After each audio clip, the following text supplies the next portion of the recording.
And we are back. It's as always, it's good to be back. Um, I want to say we missed a week.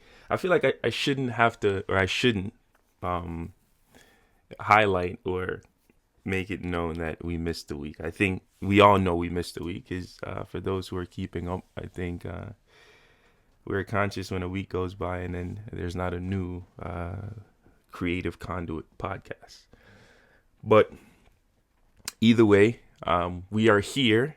It's some exciting times. There's a lot happening, and it's all happening at the same time. So I am looking forward to the next week or so. I have to get in my creative bag, and I find that I cannot. This is something we talked about in previous episodes. I don't want to force my creativity. I think when I have creative projects coming up that require me to kind of be my creative self, I just let it happen. And over time, whatever I need to be accomplished, it kind of comes to me. And I have to continue to trust my ability to do that, even when the pressure is mounting. But with that said, I want to start off. We always start off with a episode not an episode, an exercise in mindfulness. We do that. Let's focus on our breath. 10 breaths, starting now.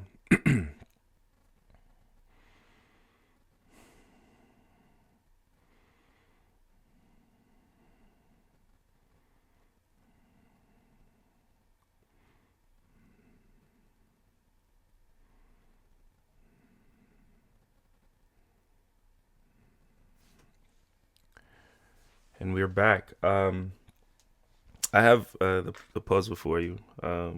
It says, when asked this question, even if it is true, you cannot say yes, or you can never say yes. When asked this question, even if it's true, you can never say yes to it.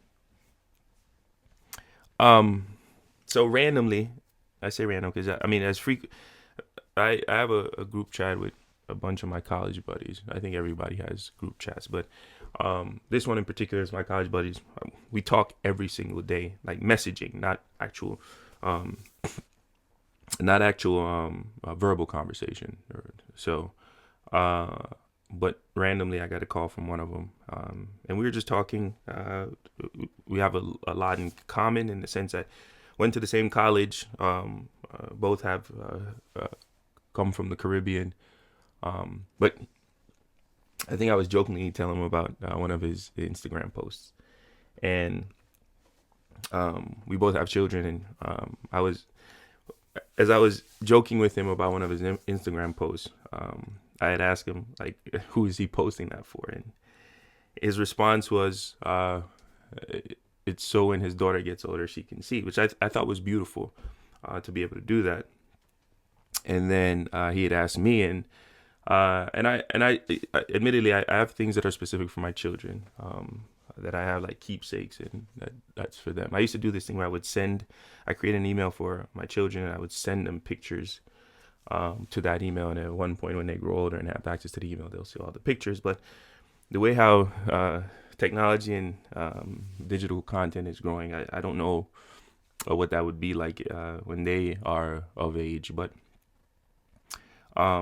it got me to think about I know on here I've mentioned the fact that I have a affinity or fascination with Latin phrases, and the one that is the most, I might have said that about the last one, but the one that's the most important to me, that I feel deeply connected to, and it has manifested in multiple aspects and areas of my life. But the phrase itself is "non omnis moriar," which means not all of me will die. And I've lived by that. And everything I create and I gift to the universe is because I believe that who I am as a person, as an individual, as an entity that once walked this earth will exist in a time far beyond my own existence. And I am intentional about putting out content, putting out information, putting out put myself out there, because I believe that my purpose on this earth is to, at least one of my purposes is to inspire. And inspiration, there's no time limits on inspiration, and there's no time constraints. I think inspiration can come at any time. And if 100 years from now somebody were to stumble upon anything about me, anything that I've created, I would hope that it was intact enough to gain inspiration from. And this is kind of what I told him. And then in that thought, I had asked myself, I wonder when they do, in fact, whoever this person is or this entity is stumbles upon my creative work, are they truly going to get a sense of who I am, like as a person? And I couldn't honestly answer that question. Like when I'm asking myself this, and this was post conversation. So after him and I got off the phone, I did some reflecting. And I asked myself, it's like, does my creative work define me? Does it say who I am? And I got to thinking about it, and I realized that, one, like, we are complex beings. Us as humans, we're complex beings. And there's layers to who we are individually. There's layers to our mental state. There's layers to our emotional state, our emotional capacity. Spirituality. There's morality. There's different aspects of who we are, characteristics that define us. And I think our creativity, as much as each one of those elements can prove to be evident in our creative work, I don't think a singular or even a collection of your creative work truly defines who you are. And we can argue against it, because especially for creatives that are building like passion projects, or pour their heart or pour themselves into the work that they create, I don't think it is all encompassing. I don't think it covers every single aspect of that individual. And I can speak to my reasonings why. And it made me think about, I remember I went to a tech conference. I think I was hosting it here in New York City.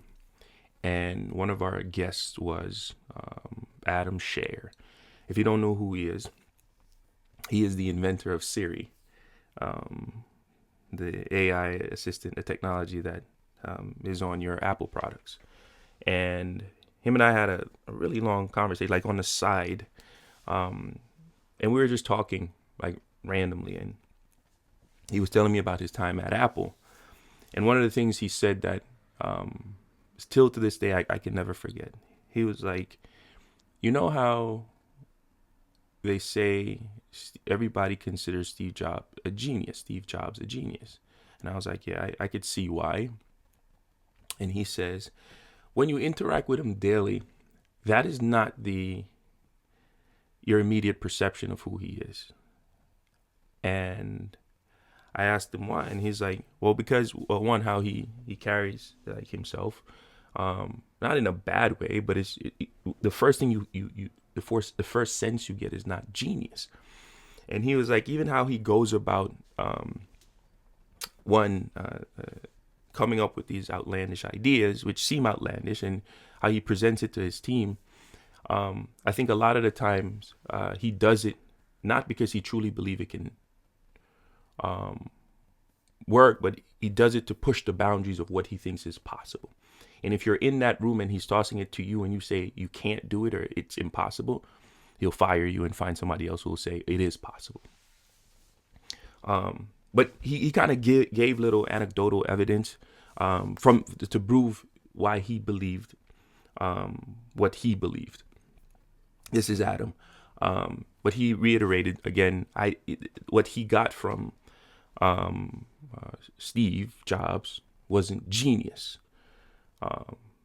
And he didn't say he wasn't a genius. He just said that is not personally how he would describe him on a personal level. And my response was, that's interesting. And I said, I understand, because I was always of the, like, how I measured people prior to just kind of thinking about this with any significant depth. I used to say people themselves aren't geniuses, but the art they create can be genius. And because of that, the genius label is then associated with them.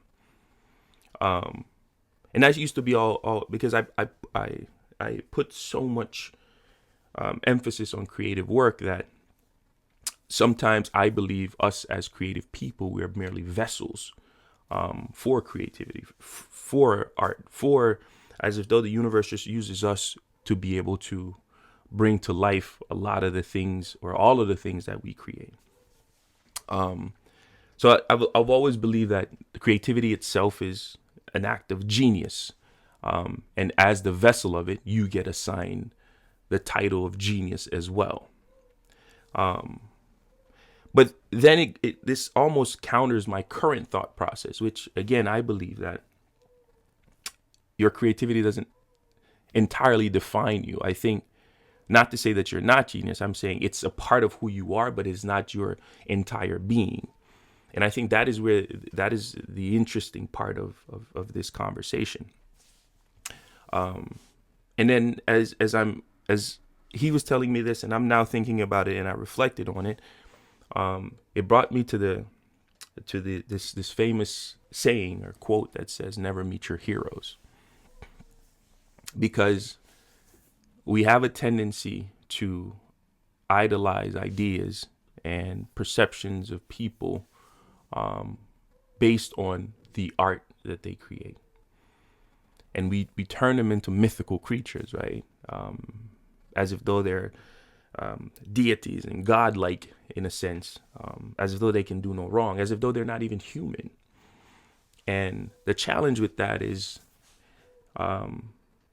they cannot live up to the expectations that you set for them when your expectations was based on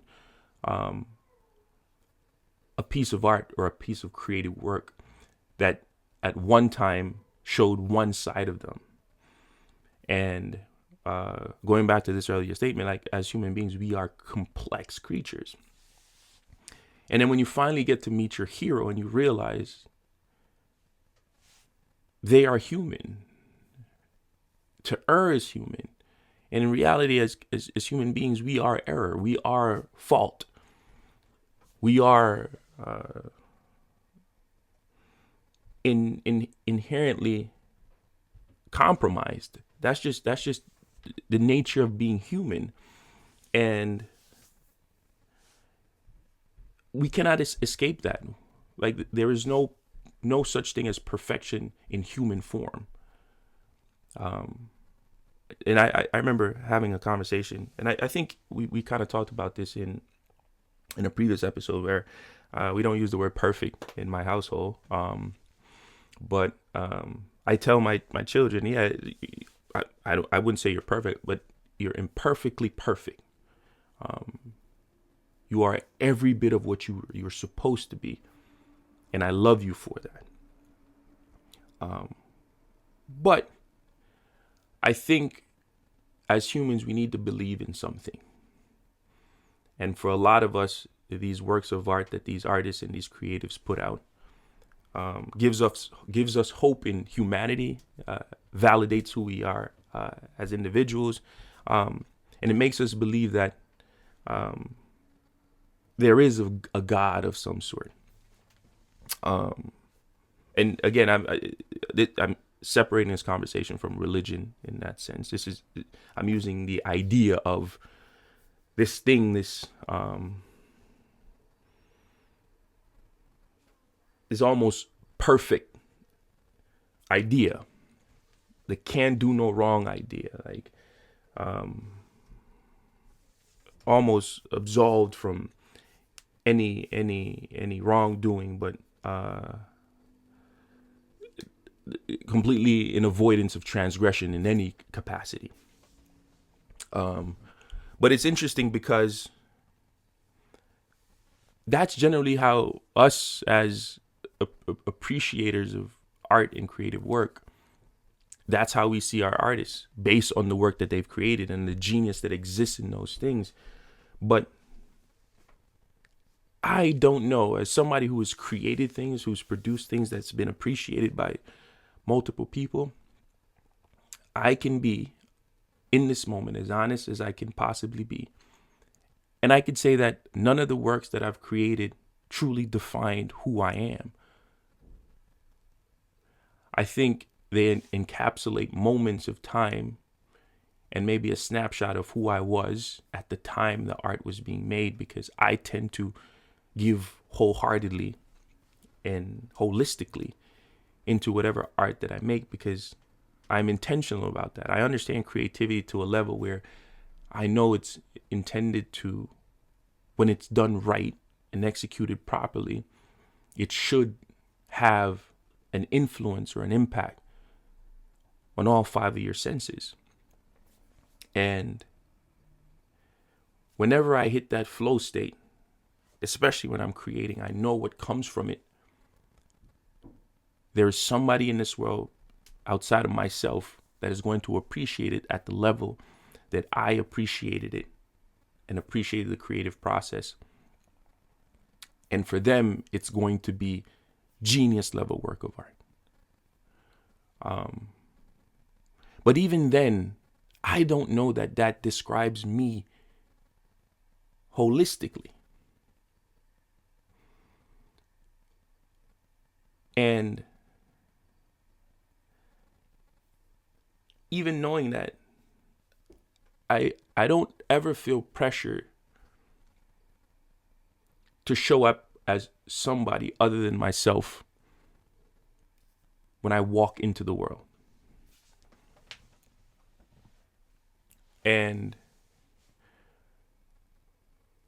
I think there's a pressure that exists on a lot of creatives to be everything that their art and creativity represents.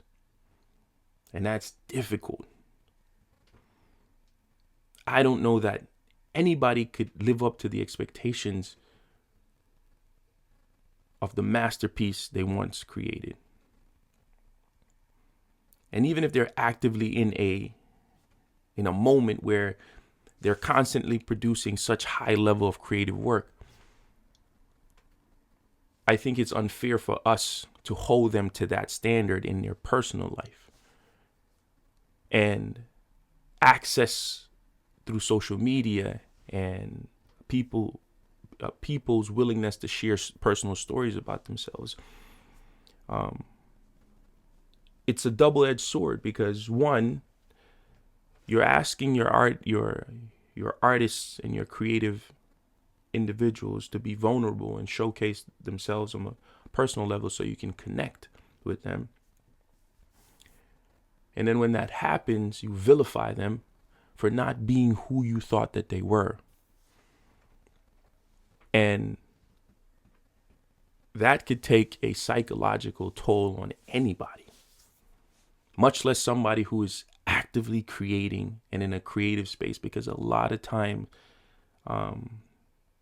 that is an outlet for you because you're going through something, some sort of emotional, mental,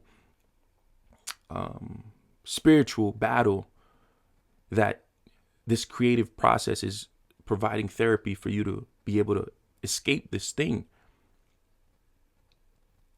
And as beautiful as the art is that comes from it, the art itself came from a painful, dark place. And those are experiences that creatives have. And I think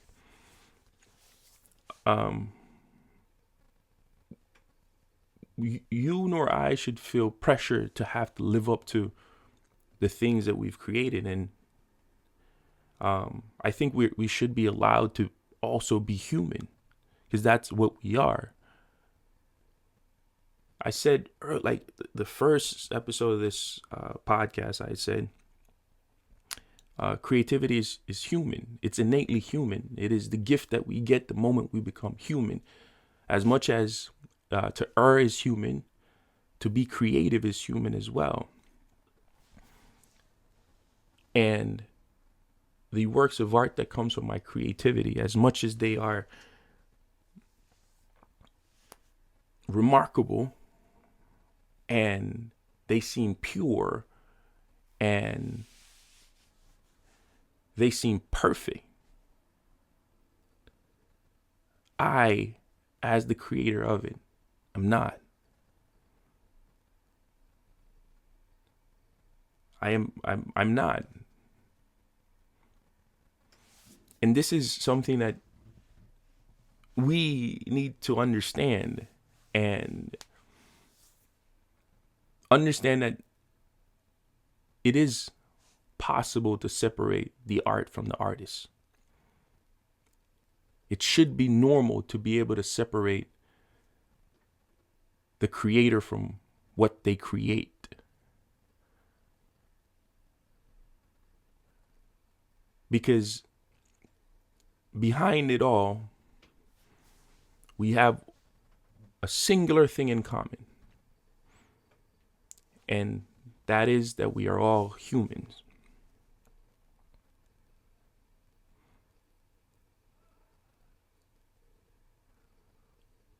$10 years from now, 50 years from now, 100 years from now, 1,000 years from now, when my art is discovered, when the works that I've created is unearthed,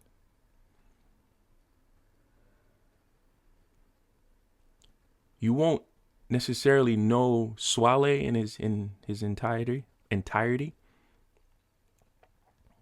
What you will know, though, you're going to get every bit of Swale in the moment that work of art was created. But the moment it was complete, I cannot guarantee that I was the same person. And you should allow me to do that as much as I allow you to not be truly defined by your creativity. I will hold you to the standards and admire the work that you've done and associate that work with you. But I will also, I'm also conscious enough to recognize that you are human, you are layered, we are not monoliths, we are troubled, we are everything, we are human. But with that said, I kind of enjoyed today's conversation. I will end how we started, and it's usually with the question. So, what's a question, even if it's true, you cannot answer yes to? And the question is, are you asleep?